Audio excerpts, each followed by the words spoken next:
Did new research say drinking wine is more important than exercise for living past 90? No, that's not true. The study is not new and it says the exact opposite.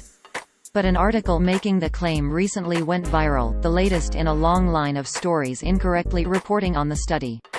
The story went viral again via an article published on January 21, 2019 by Higher Perspective titled, "New Research Says Drinking Wine is More Important Than Exercise for Living Past 90, which opened, quote, "No one plans on living forever, but most of us would like to live as long as possible.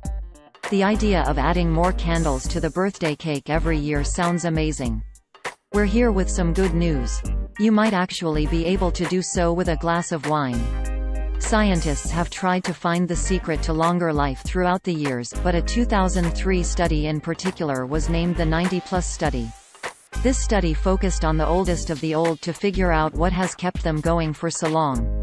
Researchers used the data from a 1981 study, named the Leisure World Cohort Study (LWCS), when 14,000 participants were mailed surveys that they had to fill out.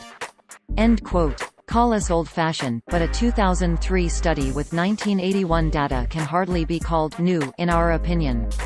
Users on social media only saw this title, description and thumbnail, which makes a definite claim in the headline. Quote, "New research says drinking wine is more important than exercise for living past 90. Exercise is still important though."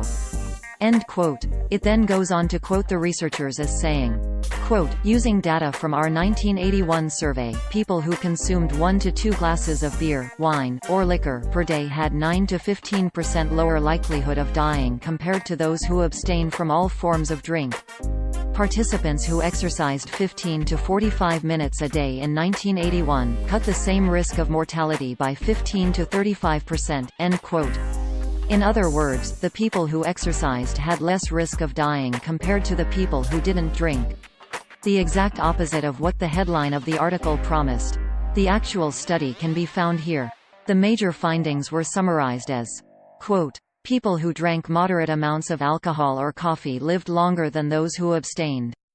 People who were overweight in their 70s lived longer than normal or underweight people did.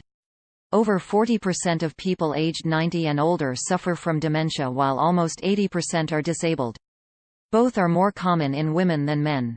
About half of people with dementia over age 90 do not have sufficient neuropathology in their brain to explain their cognitive loss. People aged 90 and older with an APOE2 gene are less likely to have clinical Alzheimer's dementia, but are much more likely to have Alzheimer's neuropathology in their brains." End quote. So yes, there did seem to be a benefit to moderate alcohol consumption, but as even the Higher Perspectives story indicated, the effect was not bigger than having some exercise. NewsGuard, a company that uses trained journalists to rank the reliability of websites, describes higherperspectives.com as, quote, "A site focused on relationship, lifestyle, and health advice that often neglects to cite sources and has mischaracterized results from published research." End quote. According to NewsGuard, the site does not maintain basic standards of accuracy and accountability. Read their full assessment here. We wrote about higherperspectives.com before. Here are our most recent articles that mention the site. Fake news. New research did not say short people are angrier and more violent than tall people.